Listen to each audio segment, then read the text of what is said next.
Minister साहब, क्या वजीर आजम ने ऑर्डिनेंस पढ़ा था या उनको सिर्फ ब्रीफिंग दी गई थी? वज़ीर आज़म को जो है वो ब्रीफिंग दी गई है इसके ऊपर। उन्होंने मुतअद्दिद जो है वो इसके ऊपर मीटिंग्स ली हैं इस हवाले से।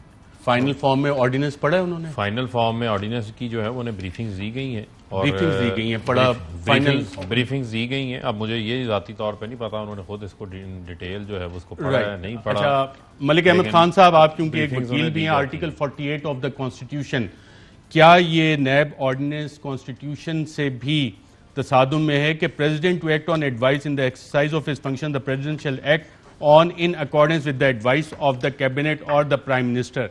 तो यहाँ पे जो स्कीम ऑफ थिंग्स रिकमेंड की जा रही है, ये पावर्स प्रेसिडेंट को दी जा रही है in violation of article 48 of the constitution.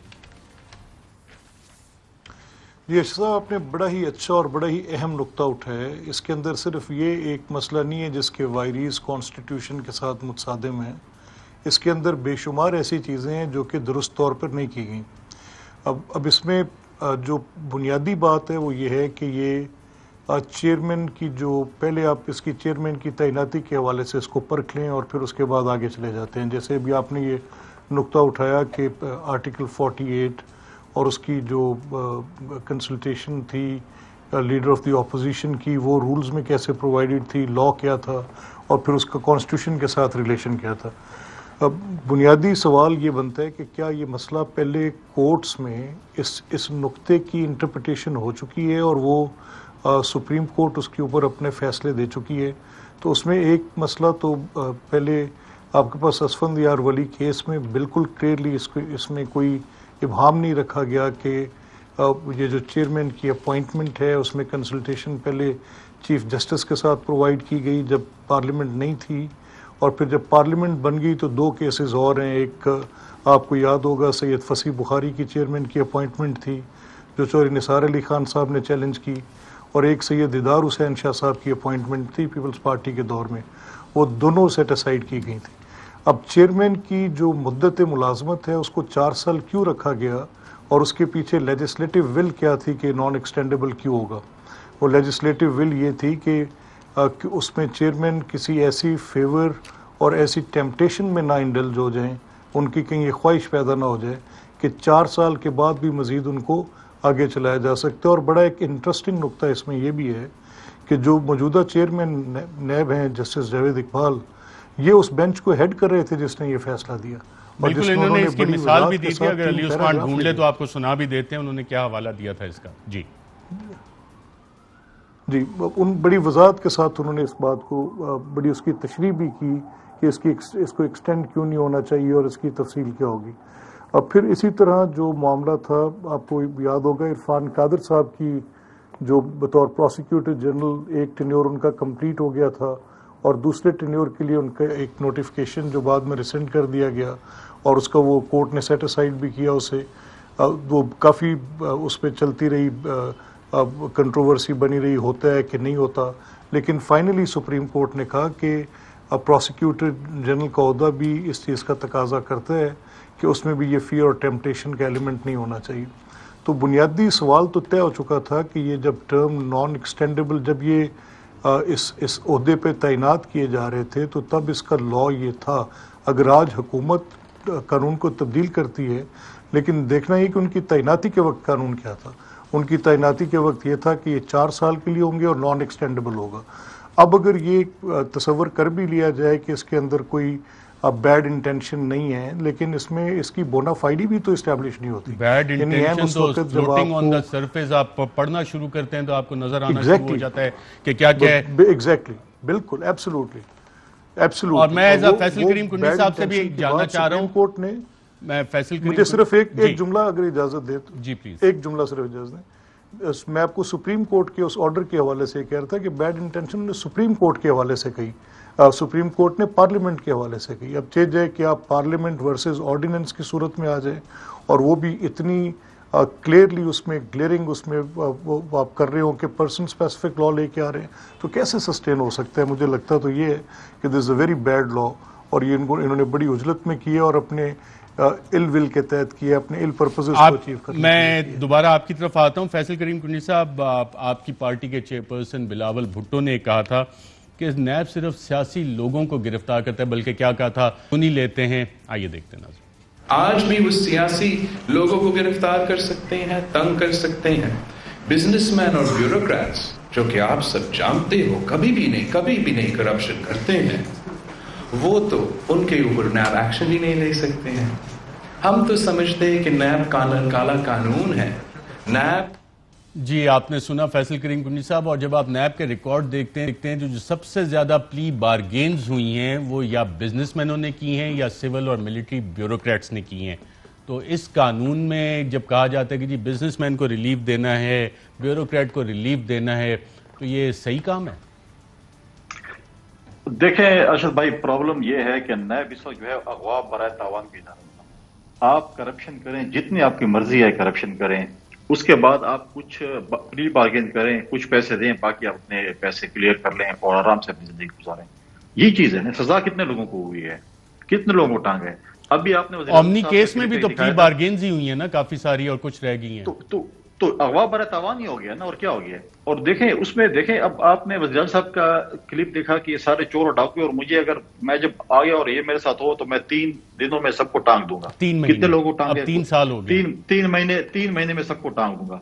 अब तक तुमने एक बंदे को भी टंगा हुआ नहीं देख रहा। मेरे भाई फारूक ने एक बात की जिसमें राजा परवेज अशरफ का इन्होंने जिक्र किया और फाइनेंस मिनिस्टर का जिक्र किया, लेकिन एक और वजीर का जिक्र नहीं किया जो इनके साथ शामिल हो गए थे। हमारे साथ भी वजीर थे, इनके साथ भी एडवाइजर हैं, उनको क्लीन चिट मिल गई थी।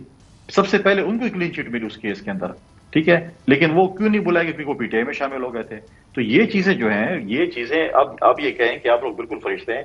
आपने जिन लोगों के नाम लिए, में 2-3 और लोग भी जो मुल्क छोड़ के चले गए, उनका नाम ईसीएल में क्यों नहीं है? कौन कौन आज आपके देखिए, वो एक थी, वो जो इन्होंने सानिया इदरीस थी, क्या बोला, सॉरी क्या नाम था उनका, वो जो थी कि इसमें जो आईटी के लिए जो जहांगीर तरीन साहब के साथ फाउंडेशन डिजिटल पाकिस्तान, उन्होंने कहा कि उन्होंने इतने पैसे ले, आज वो किधर हैं? आज आपको नजर आ रहे हैं?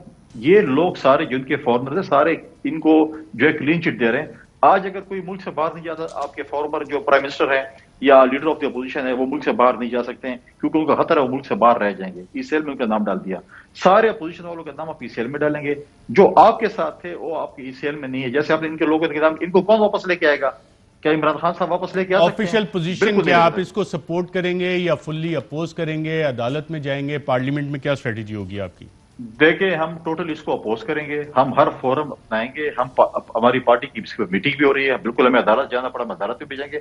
हम हर फोरम पे जाएंगे इस चीज को अपोज करने के लिए। ये जो मदीने की रियासत के नाम पे आए थे, जिसमें इन्होंने इंसाफ देना था, तो वो आज ये काम कर रहे हैं। वो तो एक तोशाखाना के हिसाब देने को नहीं दे रहे हैं, तो कल पता नहीं इनकी तलाशियां होनी है, और क्या क्या चीज की तलाशियां होनी है, वो क्या करेंगे? ये तो वक्त बदलना है। का भी हिसाब नहीं दे रहे, कह रहे हैं तोशाखाना मतलब का भी हिसाब। मैं एज अ मिनिस्टर साहब बैठे, तोशाखाना पे आपने है। सवाल किया, वो भी पूछ लेते हैं। इन्होंने जो है वो हार का हिसाब दे दिया था, तोशाखाना का भी हिसाब दे देंगे। हार तो वापस हो गया था, वो फिर वापस मंगवाया गया था ना। उसी तोशाखाना से BMW खरीदी गई है, जिससे अंसारी शुगर मिलों की जो है ना वो पेमेंट भी हुई है। जो जरदारी साहब की फ्रंट मैन की जो कंपनी है, उन्हीं से शुगर मिलों की पेमेंट हुई है। अच्छा जरा सुन लेना, मैंने आपकी बात सुन ली ना। आज हमें फतवे और लेक्चर्स वो दे रहे हैं जिनके अपने हाथ जो है वो करप्शन से रंगे हुए हैं। किसी के सरे महल है, किसी के एवन फील्ड है, किसी के जाली अकाउंट्स हैं, पापड़ वाले के हैं, फलूदे वालों के हैं। वो आज हमें कहानियां सुना रहे हैं। सिर्फ आप थोड़ी सी बात सुन ले जरा हौसले से। ये बिलावल साहब की भी स्टेटमेंट चल रही थी। 511 लोग नैबजदा जो प्ली बार्गेन करके हैं, वो आज भी सिंध हुकूमत की ब्यूरोक्रेसी के अंदर बैठे हुए हैं। तो वो ब्यूरोक्रेसी इनके साथ ही मिलकर करप्शन कर रही थी।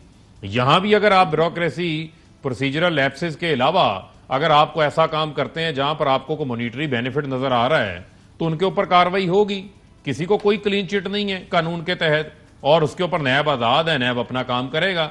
लेकिन बुनियादी तौर के ऊपर आज इनको दुख और तकलीफ ये है कि इनकी 34 शिक्के नहीं मानी गई। नहीं देखें, आप किसी को इनिशिएटिव लेने से कैसे रोक सकते हैं ना।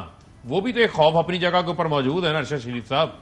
अगर कोई ब्यूरोक्रेट आपका इनिशिएटिव ही नहीं लेता, कोई साइन ही करने को नहीं तैयार होता, आपने दोनों चीजों के दरमियान एक तवाजुन क्रिएट करना है, एक बैलेंस आपने क्रिएट करना है। दुनिया में सस्ता तरीन तेल हो जाए तो आप इंपोर्ट्स रोक दें क्योंकि ऑयल रिफाइनरीज को फायदा देना है। ये पेट्रोलियम कमीशन रिपोर्ट में वजीर आजम ने बनवाई थी। फिर मैं आपको कहूंगा, अगर वो ऐसा था तो उसकी जो सिफारिशात करप्शन नहीं देखें, उसकी सिफारिशात के ऊपर बहुत सारे लोगों को फारिग भी किया गया और आइंदा के लिए चीजों को ठीक करने की भी कोशिश की। मुझे आप ये बताएं, जितनी आपके पास रिपोर्टें पड़ी हैं, ये रिपोर्टें बनाने की नवाज शरीफ को, आसिफ अली जरदारी को आज तक क्यों तौफीक नहीं हुई? क्या चीनी पहली बार महंगी हुई है? मैं बिल्कुल एग्री करता हूं और मैंने ये कहा कि ये अच्छा काम किया, मैंने कहा अच्छा काम, लेकिन सिर्फ फिर ये सरकारी इतनी सारी मेहनत करके जाया क्यों की आपने? इतने सारे सफे काले क्यों किए जिसमें मुख्तलिफ इदारे आपने बिठाए? इमरान खान इस कमिटमेंट से पीछे हट जाए। FIA इसमें शामिल, ISI शामिल करने के लिए, पावर मिनिस्ट्री शामिल, नेपरा शामिल, NPCC शामिल, फाइनेंशियल एनालिस्ट शामिल, SCCP शामिल, नैब शामिल। मुझे सिर्फ इस बात का जवाब चाहिए कि इन्होंने हमें ब्लैकमेल करने के लिए क्या क्या कुछ नहीं किया।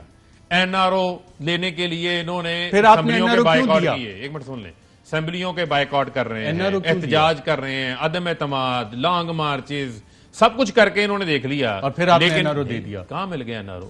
TT केस में NRO मिल गया? बताएं मुझे। यही नवाज शरीफ की जो 4 फ्लैट्स हैं, केस अब कैसे चलेगा? वो तो बैंकिंग ट्रांजैक्शंस है। नहीं, बैंकिंग ट्रांजैक्शंस नहीं है। आपने यहाँ पे एग्जेम्पशन दी है इस कानून में बैंकिंग ट्रांजैक्शंस पे। एक मिनट, पब्लिक ऑफिस होल्डर को कौन सी एग्जेम्पशन है? पब्लिक ऑफिस सेक्शन 2 में आपने सारी सेक्शन 9 मौजूद है, सेक्शन 9 मौजूद है, अनएक्सप्लेन्ड वेल्थ मौजूद है। सलमान के बाद मालिक मिल का वो कौन सा पब्लिक ऑफिस होल्डर है? तो वो किसका? शहबाज शरीफ का बेटा नहीं है। शहबाज शरीफ का बेटा नहीं है वो तो पब्लिक ऑफिस होल्डर नहीं है ना। आप बड़ा अच्छा कानून पढ़ के सुना रहे थे। वो तो पब्लिक ऑफिस होल्डर नहीं है ना। ऑफिस होल्डर नहीं है, लेकिन उनका बेटा है। तो हम तो कह ये रहे हैं कि ये सेक्शन 9(5) के तहत आप जो उसकी इमीडिएट फैमिली है उसके ऊपर भी इंक्वायर कर सकते हैं। 7 तरफ का केस है। ब्रेक के बाद मलिक अहमद खान साहब से पूछते हैं कि कौन कौन से केसेस बंद हो इस NRO से, और असफलिया केस का जो जिक्र कर रहे थे चेयरमैन नैब ने, जो मलिक अहमद खान साहब ने उठाया, आइए नाज़रीन वो सुनते हैं। नैब के ऑर्डिनेंस को सुप्रीम कोर्ट एक लफ्ज नैब के ऑर्डिनेंस का देख चुका है। असफंदियार वली के केस में चंद चीजें जो कि आइन से मुताबिकत नहीं रखती थी वो बिल्कुल खत्म हो गई थी। क्या कुछ लोग सुप्रीम कोर्ट से ज्यादा ज़हीन हैं, ज्यादा फतीन हैं, ज्यादा लायक हैं, ज्यादा काबिल हैं कि वो सिर्फ आके चंद फिक्रे कहेंगे और उनके पास इसका कोई जवाब नहीं कि प्ली बार्गेन को खत्म करके आप क्या तरीकाकार इख्तियार करेंगे? प्ली बार्गेन दुनिया के मुख्तलिफ ममालिक के करप्शन लॉज में शामिल है। बाकी आप कोई भी अमेंडमेंट करें, लेजिस्लेशन को, पार्लियामेंट को उसको मुकम्मल इख्तियार है, लेकिन कोई भी तरमीम जो गवर्नमेंट के कुछ लोगों के ज़हन में है तो वो असफंदियार खान वली का भी फैसला भी पढ़ ले। जी नाज़रीन, यहाँ पे एक वफ़ा लेंगे और वफ़े के बाद मलिक अहमद खान साहब से पूछेंगे कि पाकिस्तान तहरीक इंसाफ जो पैम्फलेट जारी करती थी, क्या वो तमाम केसेस पीपल्स पार्टी नून लीग के भी बंद हो जाएंगे?